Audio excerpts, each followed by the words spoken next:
Hello everyone. आप सभी का स्वागत है एकीटिव रैंकर्स पे। अ, आज हम स्टार्ट करेंगे ईआईटी के essence of Indian traditional knowledge का यूनिट 1। और जो जो मोस्ट इंपॉर्टेंट टॉपिक्स है बस उसी को कवर करेंगे। तो जो पहला टॉपिक है हमारा इसमें वो हमारा है स्टेट इन एंशिएंट इंडिया। कौन कौन से स्टेट, मतलब स्टेट्स का फॉर्मेशन कैसे हुआ, इन सब चीज़ों के बारे में पढ़ना है। तो इसमें जो पहला है transition from tribal communities to well organise political structure. इसमें जो देखेंगे एक चीज़ कि जो ट्राइबल कम्युनिटीज़ से वेल ऑर्गेनाइज पॉलिटिकल स्ट्रक्चर में कैसे ट्रांजिशन हुआ। ट्राइब्स का मतलब होता था जैसे पहले लोग रहते थे एक झुंड में कहीं पे, ट्राइबल कम्युनिटीज़ होती थी, ट्राइबल पीपल्स। और वो कैसे धीरे धीरे डेवलप होते गए, इवॉल्व होते गए, इवॉल्व होने के बाद कैसे पॉलिटिकल स्ट्रक्चर बनते गए। तो इसमें से बहुत से लगभग हमारे जो ग्रेट थिंकर्स हैं जैसे कि भीष्म, नारद, बृहस्पति, कौटिल्य, कमांदका, ये सब क्या किए, ये सब इन सब पे विचार किए और formation of state and origin of state पे एक अलग अलग अपना पॉइंट ऑफ व्यू रखा। तो इन सब के लिए एक अलग अलग थ्योरी है कि जो स्टेट का फॉर्मेशन हुआ वो कैसे कैसे हुआ। तो इसमें सबसे पहला जो टॉपिक आता हमारा है वो हमारा इवोल्यूशनरी थ्योरी। इवोल्यूशनरी थ्योरी का मतलब कहता है जो स्टेट का डेवलपमेंट हुआ वो नेचुरल डेवलपमेंट हुआ, मतलब स्पॉन्टेनियस था, अपने आप होते चला गया ये सब चीज़ें।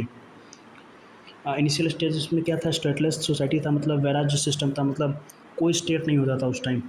डेवलपमेंट का मतलब होता है इमरजेंस ऑफ एग्रीकल्चर, मतलब एग्रीकल्चर में धीरे धीरे इमरजेंस हुआ, डेवलपमेंट हुआ, तो वो एक स्टेबल कम्युनिटीज़ की तरफ लेते चला गया। उस time institutions means formation of सभा एंड समिति फॉर गवर्नेंस, मतलब एक किसी मतलब स्टेट को चलाने के लिए उस टाइम सभा समिति बनाई गई थी। आउटकम क्या हुआ, gradually evolution into structure state, मतलब धीरे धीरे इवॉल्व होते गए हम लोग एक स्ट्रक्चर स्टेट में। दूसरी थ्योरी क्या आती है, फोर्स थ्योरी।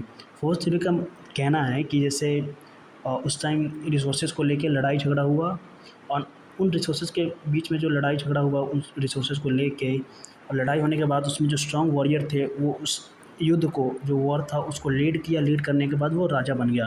तो यहाँ से एक पॉलिटिकल स्ट्रक्चर का फॉर्मेशन हुआ। फिर आता है मिस्टिकल थ्योरी। मिस्टिकल थ्योरी में कुछ नहीं है, जैसे फॉर एग्जांपल रामायण और महाभारत में, जैसे रामायण में जो प्रभु श्री राम थे वो एज अ वॉरियर थे उस टाइम और लीड कर रहे थे अपनी पूरी टीम को, तो उनको गॉड का रूप दे दिया गया। मिस्टिकल थ्योरी बस वही कहता है कि kings are representative of gods, मतलब किंग को भगवान माना जाता था। जैसे रेफरेंस है मनुस्मृति, महाभारत और रामायण के अंदर इसकी। अब आते हैं कॉन्ट्रैक्ट थ्योरी। कॉन्ट्रैक्ट थ्योरी का मतलब होता है कि सोशल कॉन्ट्रैक्ट का रिजल्ट है ये, मतलब ये सोशल कॉन्ट्रैक्ट आपस में कॉन्ट्रैक्ट करते हैं ये लोग अनार्की से बचने के लिए। अनार्की का मतलब होता है कि जैसे एक पर्टिकुलर कानून कायदा नहीं होना उस जगह पे, एक रूलर को अपॉइंट किया गया, मतलब एक रूलर को अपॉइंट किया गया जो प्रोटेक्शन को इंश्योर करता था और ऑर्डर को देता था। म्यूचुअल अंडरस्टैंडिंग थी बिटवीन रूलर एंड रूल्स, मतलब जो रूल करने वाला था और जिन पे रूल होने वाला था उन दोनों के बीच में एक म्यूचुअल अंडरस्टैंडिंग थी। जैसे मैंने एक छोटा सा एग्जांपल लेके बनाया कि जैसे मान लीजिए यहाँ पे एक सोसाइटी है, सोसाइटी में मानिए 5 लोग हैं, तो इन पाँचों ने मिल के कहा कि इनको हम रूलर बना देते हैं, ये हम पे रूल करेंगे और ये हमें प्रोटेक्ट भी करेंगे और ये हमें ऑर्डर भी देंगे कि हमें क्या करना है क्या नहीं है, और हम लोग इनकी बातों को मानेंगे। एक म्यूचुअल अंडरस्टैंडिंग थी दोनों के बीच में। अब हमारा आता है next topic, stages of states formation in ancient India. इसके 4 मेन स्टेजेस थे हिस्ट्री में। पहला है ट्राइबल स्टेज, जो अर्ली वैदिक पीरियड में होता था, 1500 BCE से लेके 1000 BC तक चला था। लोग ट्राइब्स में रहते थे, उस टाइम लोग ट्राइब्स में रहते थे। जैसे एक जाति के लोग एक ही साथ रहते थे, राजन चीफ होता था, वहाँ पे एक चीफ होता था जिसको राजन बोला जाता था, जो ट्राइब का नेता होता था। सभा एंड समिति जैसे ग्रुप्स डिसीजन लेते थे, उसमें सभा एंड समिति बनती थी, उसके जो ग्रुप्स के मेंबर थे वही डिसीजन लेते थे उस टाइम। सेकेंड हमारा चिफडम टू किंगडम। चिफडम का मतलब होता था जैसे ये यहाँ पे ट्राइब में जो हमारे राजन रहते थे, वही चिफडम टू किंगडम, मतलब चीफ से राजा की तरफ का, जो लेटर वैदिक पीरियड में आया हमारा। जैसे लोग सेटल लाइफ जीने लगे थे, एग्रीकल्चर करने लगे थे, राजा ना हेरिडिटरी किंग बनने लगे थे। हेरिडिटरी का मतलब होता है कि राजा का बेटा ही राजा बनेगा। छोटी छोटी स्टेट्स बनने लगे थे, इन्हें जनपदा बोला गया था। एक स्टेट को जनपदा बोला जाता था, और जैसे कि अभी के टाइम में डिस्ट्रिक्ट।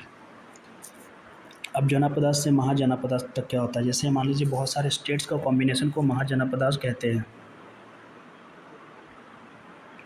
इसमें 16 बड़े स्टेट्स बने, उसको महाजनपदास कहा गया। दो तरह के स्टेट थे, मोनार्की और रिपब्लिक। मोनार्की का मतलब था जहाँ पे किंग रूल करता था, रिपब्लिक का मतलब था कि ग्रुप रूल होता था। जैसे मोनार्की का एग्जांपल है मगध और रिपब्लिक का एक एग्जांपल है बज्जी। लेकिन 16 स्टेट्स है, 16 के नाम इम्पोर्टेंट नहीं है, बस इतना ही है। उसके बाद चलते हैं next empire formation, Maurya empire, Maurya साम्राज्य। अब था कि अब वहाँ से जब यहाँ पे थे हम लोग, जनपदास से महाजनपदास बन गया। अब तो अम्पायर का फॉर्मेशन होने लगा, एक बहुत बड़ा साम्राज्य, जैसे मौर्य एम्पायर, गुप्त एम्पायर, ये ये सब थे। जैसे फर्स्ट बिग अम्पायर बना, मतलब जो मौर्यन अम्पायर था सबसे बड़ा अम्पायर बना था। चंद्रगुप्त मौर्य और अशोका ने मिलकर बनाया था इसको। देश भर में एक रूल था, मतलब पूरे देश में सिर्फ एक ही रूल होता था उस टाइम, उसी को अम्पायर बोलते हैं। मतलब एक छोटे-छोटे स्टेट को जनपदा बोलते थे, स्टेट के कॉम्बिनेशन को महाजनपदास कहते थे और महाजनपदास के कॉम्बिनेशन को अम्पायर कहते थे। अब चलते हैं नेक्स्ट टॉपिक पे, पुरुषार्थ। पुरुषार्थ का मतलब होता है ह्यूमन लाइफ का गोल। एंशिएंट इंडिया फिलॉसफी के अकॉर्डिंग एक आइडियल, मतलब एक आम जीवन जीने के लिए 4 पुरुषार्थ फॉलो करने चाहिए। इनका पर्पस होता है physical, emotional, social, spiritual development को बैलेंस करना। जैसे पहला हमारा धर्म, ड्यूटी एंड राइटियसनेस। धर्म का मतलब होता है सही और उचित काम। हर इंसान का जीवन जीवन का जो मोरल होता है वो एथिकल फाउंडेशन होता है, जो उसके रोल के अकॉर्डिंग बदलता है। लाइक स्टूडेंट, अगर हम स्टूडेंट है तो हमारा जो रोल होगा वो दूसरा होगा। पेरेंट, अगर हम पेरेंट बनते हैं तो हमारा जो रोल होगा वो दूसरा होगा। टीचर के, मतलब हर एक इंसान के पर्सपेक्टिव से देखें तो हर किसी का एक रोल अलग अलग होता। धर्म सामाजिक समानता, जस्टिस एंड ट्रुथ पर फोकस करता है। इसको सबसे पहला इम्पोर्टेंट पुरुषार्थ माना गया है। धर्म को सबसे पहला और इम्पोर्टेंट पुरुषार्थ माना गया है। दूसरा आता है अर्थ। अर्थ का मतलब होता है वेल्थ एंड प्रोस्पेरिटी, मतलब आर्थिक समृद्धि, कितना पैसा है जीवन जीने के लिए। अर्थ अर्थ मीन्स आर्थिक समृद्धि या मटेरियल वेलबींग। जीवन जीने के लिए धन और सुविधाएं ज़रूरी होती है। जाहिर सी बात है कि हमें जीवन जीना है तो धन और सुविधाएं ज़रूरी होंगी। अर्थ का एक्युमुलेशन मतलब जमा करना भी धर्म के अकॉर्डिंग होना चाहिए। जैसे मान लीजिए हम पैसे जमा कर रहे हैं तो वो धर्म के अकॉर्डिंग, मतलब सही काम करके कमाने चाहिए, ये नहीं कि चोरी चकारी करके धन को जमा करते गए। मेन गोल है फैमिली एंड सोसाइटी के लिए स्टेबिलिटी एंड सपोर्ट प्रोवाइड करना। पैसों से हम क्या कर सकते हैं, अपनी फैमिली के लिए और जो भी सोसाइटीज़ के मेंबर हैं उनके लिए एक सपोर्ट प्रोवाइड कर सकते हैं और स्टेबिलिटी बना कर रख सकते हैं। तीसरा हमारा कामा। कामा का मतलब होता है डिजायर, प्लेजर, इंद्रिय सुख को कामा बोलते हैं। कामा को एंजॉय करना भी नेचुरल है, कामा को एंजॉय करना भी नेचुरल है, लेकिन ये सब हमारा धर्म के अंतर्गत, उसके बाउंड्री के अंदर ही होने चाहिए। इसका गोल होता है लाइफ को जॉयफुल और मीनिंगफुल बनाने के लिए। यहाँ पे लिखा हुआ भी देखिए, kama without dharma leads to attachment and distractions. अगर कामा धर्म के साथ नहीं है तो एक अटैचमेंट और डिस्ट्रैक्शन बन सकता है हमारे जीवन में। चौथा आता है, चौथा हमारा मोक्ष। मोक्ष मतलब लिबरेशन, सैल्वेशन। मोक्ष अल्टीमेट गोल है, जन्म मृत्यु के चक्र से मुक्ति, मतलब मरने के बाद जो मोक्ष मिलता है। जब एक व्यक्ति अपने डिजायर्स एंड ईगो से ऊपर उठता है तब वो स्पिरिचुअल फ्रीडम गेन करता है, सॉरी। मोक्ष का रिलेशन आत्म सोल की रियलाइजेशन एंड ब्राह्मण सुप्रीम रियलिटी के साथ एकता से होता है। इससे जीवन को असली पर्पस पूरा होता है। नेक्स्ट टॉपिक पे जाएंगे हम, काउंसिल ऑफ मिनिस्टर्स। ये बहुत ही इंपॉर्टेंट टॉपिक है, बहुत ही इंपॉर्टेंट टॉपिक है। काउंसिल ऑफ मिनिस्टर का मतलब होता है कि एंशिएंट एंड मिडाइवल इंडियन में किंगशिप में काउंसिल ऑफ मिनिस्टर एक इंपॉर्टेंट एडमिनिस्ट्रेटिव बॉडी थी। ये किंग को एडवाइस देती थी एंड राज्य की गवर्नेंस में हेल्प करती थी, मतलब कैसे पूरा राज्य चलाना है, किंग को एडवाइस देने के लिए। काउंसिल का एम था एफिशिएंट एडमिनिस्ट्रेशन। काउंसिल का जो एम था कि अच्छे तरीके से पूरे राज्य को चलाया जाए और पीपल को जस्टिस मिला जाए, और इन सब चीज़ों को वो इंश्योर करता था। अब काउंसिल का क्या क्या रोल था, काउंसिल ऑफ मिनिस्टर का मतलब था जो मंत्रियाँ होती थी उस टाइम, और ये क्या करते थे कि जैसे give advice to the king, मतलब एडवाइस देते थे किंग को। मिनिस्टर का काम था किंग को military, finance, law, foreign affairs जैसे सब्जेक्ट्स में एडवाइस देना। किंग को एब्सोल्यूट पावर तो होती थी पर वो काउंसिल के एडवाइस को इग्नोर नहीं कर सकता था। जैसे किंग चाहता तो काउंसिल की पावर को कर सकता था, लेकिन काउंसिल ऑफ मिनिस्टर इसलिए बनाया गया था कि जो भी एडवाइस देंगे वो उनको मंजूर होगी। मंजूर नहीं, मतलब इन तरीके से एडवाइस देती थी, अगर सलाह देते थे, अगर अच्छी थी तो वो एग्री करते थे, नहीं थी तो नहीं करते थे। फिर आता था पॉलिसी इम्प्लीमेंटेशन। जो हमारे किंग थे वो डायरेक्ट पॉलिसी को इम्प्लीमेंट नहीं कर सकते थे। काउंसिल ऑफ मिनिस्टर ही करते थे एक तरीके से, अपने काम को देखता था, लाइक सेनापति आर्मी हैंडल करता था। काउंसिल जो डिसीजन लेती थी उनको इम्प्लीमेंट करना मिनिस्टर का ड्यूटी था। काउंसिल जो भी डिसीजन लेता था, जो भी मिनिस्टर्स थे, उनको वो ड्यूटी इम्प्लीमेंट करना बहुत मैंडेटरी था एक तरीके से। एडमिनिस्ट्रेटिव डिवीज़न, एडमिनिस्ट्रेशन को अलग अलग सेक्शन में डिवाइड किया गया था। जैसे जो वहाँ पे जो गवर्नेंस होती थी किसी भी राज्य की, तो उन सब के जैसे रेवेन्यू, जस्टिस, डिफेंस, एग्रीकल्चर के जो मिनिस्टर थे उन सबको अलग अलग पार्ट में बांट दिया गया था कि हाँ, ये पर्टिकुलर पीपल, जो पर्टिकुलर काउंसिल ऑफ मिनिस्टर है ये इस चीज़ को देखेगा। जस्टिस डिलीवरी काउंसिल कोर्ट्स का डिसीजन में भी इन्वॉल्व होती थी। उस टाइम काउंसिल कोर्ट्स चलता था जो उसके डिसीजन में भी ये इन्वॉल्व होती थी। चीफ जस्टिस जैसे पोजीशन काउंसिल का पार्ट होता था। चीफ जस्टिस जैसे पोजीशन में काउंसिल ऑफ मिनिस्टर पार्ट लेते थे। अब इसका इम्पैक्ट क्या है काउंसिल ऑफ मिनिस्टर्स का? Check on monarchy. Check on monarchy का मतलब है कि राजा कहीं बायस तो नहीं, मतलब एक तरफ़ा राजा ही डिसीजन तो नहीं ले रहा है, मतलब किसी की सलाह नहीं ले रहा है, रूल किए जा रहा है, तो उन सब चीज़ों को ये चेक करता था। एफिशिएंट गवर्नेंस का मतलब है जो भी हमारा स्टेट्स है, जो राज्य है, वो अच्छे तरीके से चल रही कि नहीं चल रही है। तीसरा हमारा पीपल्स रिप्रेजेंटेशन। पीपल रिप्रेजेंटेशन का मतलब है कि कुछ स्टेट्स में लोकल एड्रेस को काउंसिल ऑफ में प्लेस, जैसे मान लीजिए मैं एक छोटे से गांव में रह रहा हूँ और मेरे जो लीडर्स हैं तो उनको काउंसिल में जगह नहीं मिलती थी। काउंसिल में जगह मिलती थी हमारे काउंसिल ऑफ मिनिस्टर्स को। तो वो क्या करते थे, जो हमारे लीडर होंगे जो भी हमारे गांव के, तो काउंसिल ऑफ मिनिस्टर के पास जाएंगे, हमारी प्रॉब्लम को रखेंगे और वो उस प्रॉब्लम को सॉल्व करेंगे। और ये होता है पीपल्स रिप्रेजेंटेशन। फिर आता है कंटिन्यूटी इन एडमिनिस्ट्रेशन। जैसे मान लीजिए कि मैं कहीं का राजा हूँ और मैं मर गया, तो मेरे मरने के बाद भी जो स्टेट होगा, हमारा जो राज्य होगा, वो काउंसिल ऑफ मिनिस्टर के द्वारा चलते रहेगा, उसमें कोई चेंजमेंट नहीं आएगी। ये नहीं कि यहाँ पूरा राज्य गिर जाएगा। जैसे एग्जांपल्स में Mauryan empire, Chanakya as chief adviser to Chandragupta, जो चाणक्य थे हमारे चीफ एडवाइज़र थे चंद्रगुप्त जी के। उसके बाद most important topic seven limbs of Kautilya theory. Seven limbs of political system भी बोलते हैं इसको। कौटिल्य जो जिसको चाणक्य भी बोलते थे, अपने फेमस टेक्स्ट अर्थशास्त्र में सप्तांगा थ्योरी बताई थी। इसके अकॉर्डिंग एक स्ट्रॉन्ग एंड स्टेबल स्टेट के लिए 7 एसेंशियल एलिमेंट या लिम्स होने चाहिए। वो 7 लिम्स क्या है? पहला जो किंग होता है, स्वामी। किंग हमारा होता है स्टेट का हेड। उसका कैरेक्टर, इंटेलिजेंस एंड लीडरशिप पूरे स्टेट को इन्फ्लुएंस करता है। किंग का धर्म, discipline and decision making capability सबसे इंपॉर्टेंट है। मतलब उसका जो धर्म, डिसिप्लिन एंड डिसीजन जो लेता है, वो जो कैपेबिलिटी है वो सबसे इंपॉर्टेंट होता है किंग के अंदर। फिर आता है अमात्य, द काउंसिल ऑफ मिनिस्टर्स। पहला हो गया किसी भी पॉलिटिकल सिस्टम, मतलब किसी भी स्टेट को चलाने के लिए कौन कौन से लोग चाहिए? पहला हमारा किंग हो गया। दूसरा है अमात्य, द काउंसिल ऑफ मिनिस्टर्स बोलते हैं इसको। काउंसिल ऑफ मिनिस्टर जो किंग की हेल्प करती हैं इन एडमिनिस्ट्रेशन, मतलब राज्य को चलाने में मदद करती है। कैपेबल होता है, ऑनेस्ट होता है, एक्सपीरियंस्ड होता है और एफिशिएंटली गवर्न कर सकता है स्टेट्स को। और ये क्या करता है? Planning, advising and executing policies का काम ये करता है। फिर आता है जनपदा। जनपदा का मतलब मैंने बताया था कि लैंड प्लस पीपल, मतलब एक सोसाइटी को बोला जाता था। जो लॉयल पॉपुलेशन होते हैं, हेल्दी इन्वायरमेंट एक स्ट्रॉन्ग जनपदा बनाते हैं। एग्रीकल्चर, ट्रेड एंड डिफेंस यहाँ के इंपॉर्टेंट एस्पेक्ट्स हैं। चौथा है Durga, the fortified capital. Durga का मतलब होता है जो डिफेंस के लिए जो बिल्डिंग इमारतें बनाई जाती हैं उनको ही दुर्गा बोला जाता है। मतलब दुश्मनों से बचने के लिए जो हम बिल्डिंग्स बनाते हैं, जो डिफेंस सिस्टम मजबूत होता है, उसी को बोलते हैं दुर्गा। फिर आता है कोसा। कोसा का मतलब होता है किसी भी स्टेट को चलाने के लिए कितना पैसा है। It's like economics for the state. मतलब ये पूरा इकोनॉमिक्स देखता है एक तरीके से, फाइनेंस देखता है। बिना पैसे के ना आर्मी चलेगी, ना पॉलिसीज इम्प्लीमेंट होगी। जब पैसा ही नहीं रहेगा तो ना कहाँ से कुछ चला देंगे। तो पैसा होना भी बहुत ज़रूरी है एक तरीके से। फिर आता है डंडा, द आर्मी फोर्सेस। और किसी भी स्टेट में अगर कोई आर्मी नहीं होगी तो हम कोई भी युद्ध जीत नहीं सकते हैं। मतलब लगातार हारते जाएंगे, ना कोई डिफेंस सिस्टम होगा, ना कोई अटैकिंग सिस्टम होगा, ना हम किसी युद्ध में जाएंगे। तो ये सब ज़रूरी है। मित्र का मतलब होता है ally friend kingdom, the ally और ए फ्रेंड किंगडम। जैसे मित्र का मतलब, जैसे मान लीजिए हम इंडिया में रह रहे हैं और हमारे जो अलायंस है, जैसे कि नेपाल हो गया, पाकिस्तान हो गया, चाइना हो गया और इधर बांग्लादेश हो गए, तो इन सब से हमारी कैसे कितनी अच्छी बॉन्डिंग है, इन सब चीज़ को दिखाता है मित्र।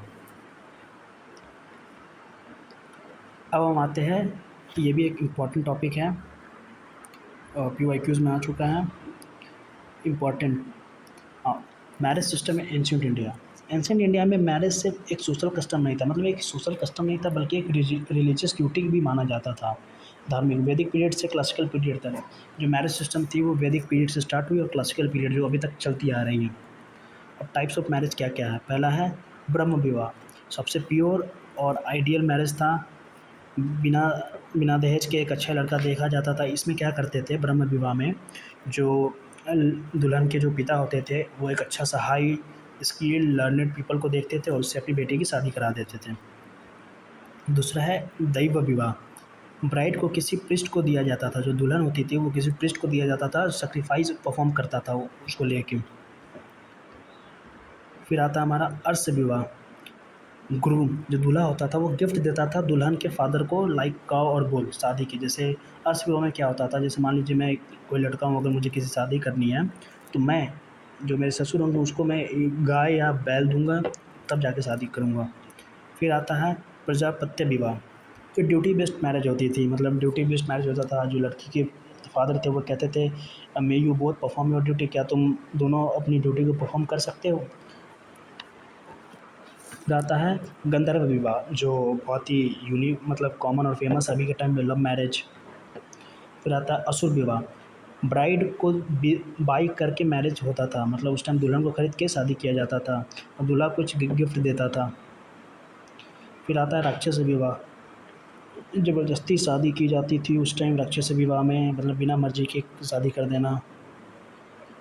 फिर आता है four classification, four class classification is found in Abul Fazl's Ain i Akbari, मतलब ये अब्दुल फजल से एन ए अकबरी में से पाया गया था। पहला क्लासेस है classes of religious and spiritual people, मतलब ये जो चार क्लासेस की क्लासिफिकेशन है जिसमें से पहला क्लास है रिलीजियस एंड स्पिरिचुअल पीपल, ब्राह्मण, सूफीज, सेंट्स, पंडित्स, उलामा। इनका काम था रिलीजियस एंड स्पिरिचुअल गाइडेंस देना। ये लोग क्या करते थे कि मतलब जो भी रिलीजियस एंड स्पिरिचुअल धार्मिक गाइडेंस देते थे। ये लोग सोसाइटी के मोरल एंड स्पिरिचुअल वैल्यूज़ को बनाए रखते थे। ये लोग क्या करते थे सोसाइटी के अंदर मोरल और स्पिरिचुअल वैल्यूज़ को मेंटेन करके रखते थे। उसके बाद है दूसरा हमारा classes of warriors and rulers, जैसे kings, nobles, soldiers, amirs and rajas. इनका काम था कंट्री को प्रोटेक्ट करना एंड सही गवर्नेंस देना, मतलब जो भी देश है, जो भी सोसाइटी है उन सबको प्रोटेक्ट करना और अच्छे तरीके से उसको चलाना। अकबर जैसे किंग्स इस कैटेगरी में आते हैं। अकबर एक महान शासक थे जो इस कैटेगरी में आते हैं। फिर तीसरा हमारा classes of traders and businessman, जैसे कि मर्चेंट, बैंकर्स, शॉपकीपर्स। इनका काम था इकोनॉमिक सिस्टम गवर्न करना, जो भी फाइनेंशियल सिस्टम था उन सब चीज़ों को ये गवर्न करते थे, जैसे कि सामान का एक्सचेंज करना। ये लोग सोसाइटी में धन एंड रिसोर्सेज को प्रोवाइड कराते थे। ये लोग क्या करते हैं सोसाइटी के अंदर फाइनेंशियल चीज़ों को प्रोवाइड कराते थे एक तरीके से, मतलब पूरे सिस्टम को इकोनॉमिक वेल्थ देते थे, फाइनेंशियल वेल्थ देते थे पूरे सोसाइटी को। फिर आता है classes of artisans and labourers, जैसे कि farmers, weavers, carpenters, blacksmith and many more. इनका काम था production, constructions and basic needs बनाना, जैसे जो भी बेसिक नीड्स है सोसाइटी के उन सब चीज़ों को वो कंस्ट्रक्ट करते थे, बनाते थे। ये सोसाइटी के फाउंडेशन होते थे, ये लोग जो थे होते थे सोसाइटी के फाउंडेशन हुआ करते थे। और आई थिंक ये हमारा लास्ट टॉपिक है, चैलेंजेस फेस्ड बाय वीमेन। मैंने छोटे छोटे पॉइंट्स में लिखे, इन सबको एक्सप्लेन करना पड़ेगा एग्ज़ाम में, ये भी इम्पोर्टेंट ही है। ये सारा PYQs में आया हुआ है।